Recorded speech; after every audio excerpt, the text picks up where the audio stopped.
Bonjour mes comment, j'espère que vous allez tous très bien. Alors aujourd'hui on va se retrouver ensemble pour la suite donc des patates douces.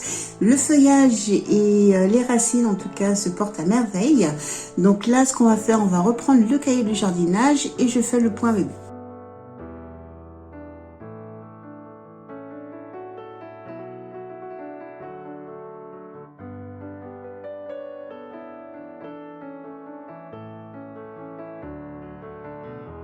Donc là nous sommes dans la variété donc patate douce, donc c'est la variété évangéline que j'ai trouvée donc à Lidl.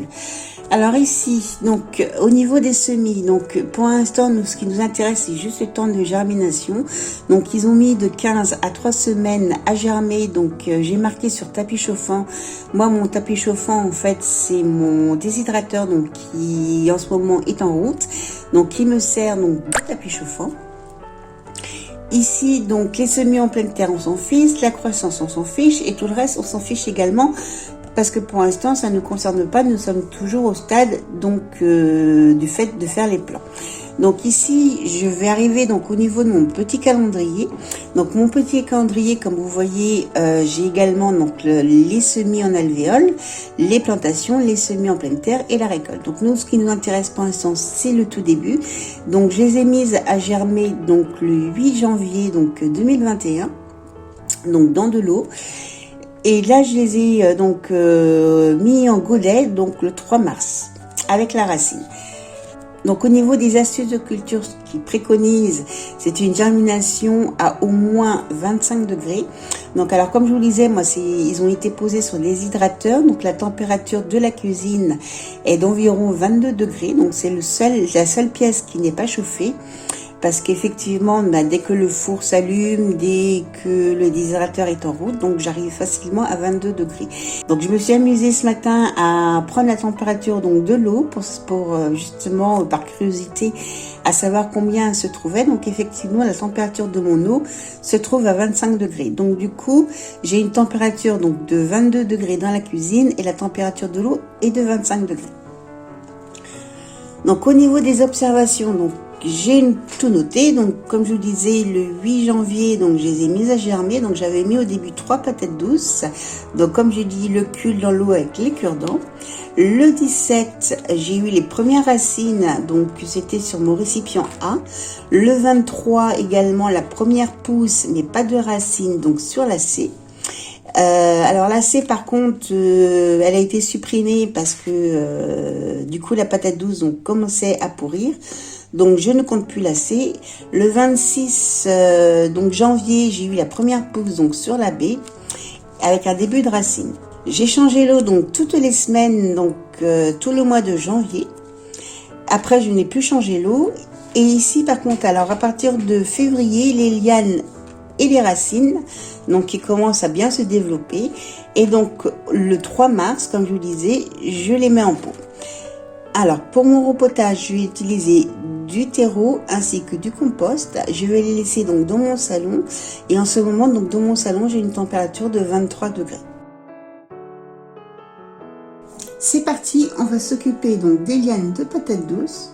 Donc là, je vais me retrouver avec mes 2 pots de culture. Donc les feuilles, comme vous voyez, sont bien vertes et certaines racines donc bien développées. En attendant, donc je vais réaliser mon mélange. Donc c'est un mélange de terreau et de compost, et je vais garnir mes petits pots avec.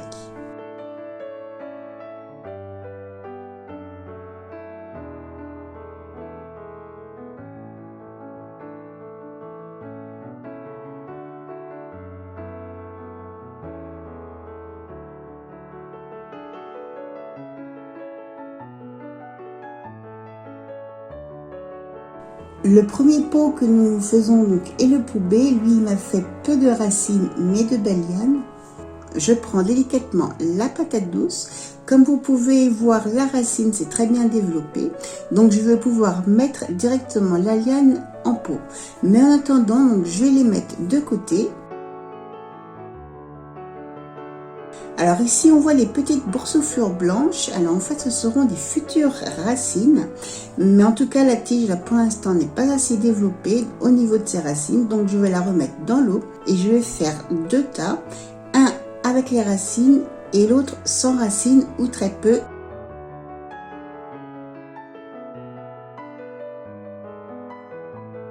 Et le deuxième pot, donc qui est le pot A, lui m'a fait de très belles racines, alors presque à chaque base de liane. Donc ça c'est super.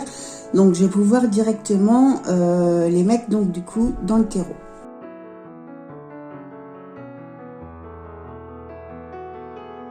Sur celui-ci, je vais pouvoir les séparer. Donc j'ai deux belles racines sur chaque tige. Donc ça me fera deux futurs plants.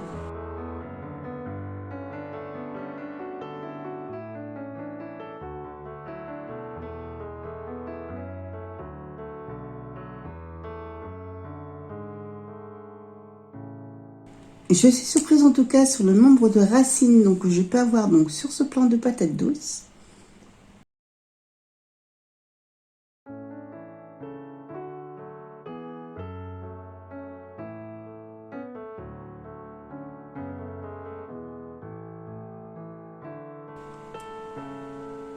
Donc je continue de les détacher donc, le plus délicatement possible pour éviter donc du coup d'abîmer les racines.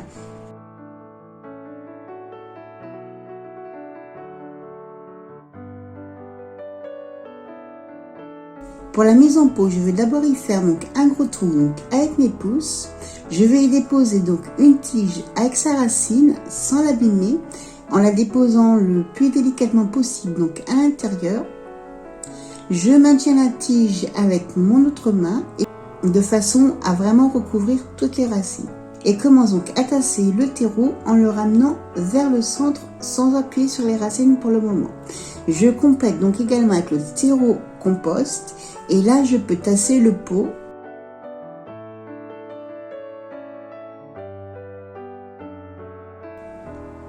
Donc là le pot est prêt, donc je vais pouvoir donc le déposer sur une plaque. Donc une plaque que j'avais donc récupérée lors d'un achat de plantes et que je réutilise donc chaque année. Et là je continue donc avec le restant donc des lianes avec racines jusqu'à ce que j'en ai plus.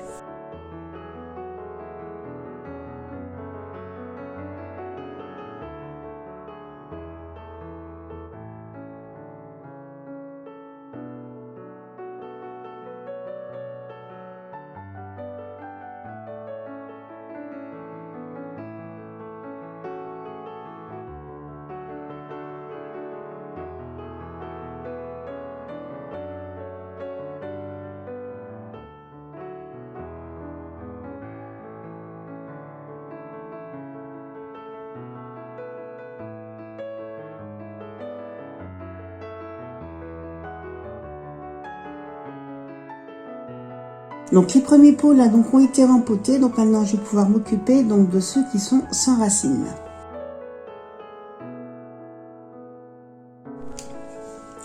Donc pour les tiges, on voit également donc les futures racines. Donc là je vais pouvoir donc les nettoyer, retirer les feuilles qui pourront gêner, puiser l'énergie comme on dit, afin de garder vraiment une tige presque dénudée.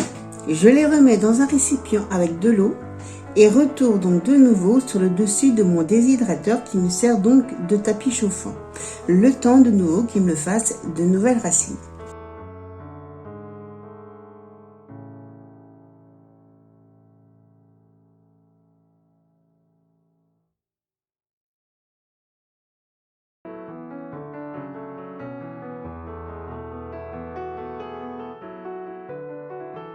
Voilà mes gourmands. Alors je vous ai montré la façon dont je procède pour réaliser donc mes plants de patates douces.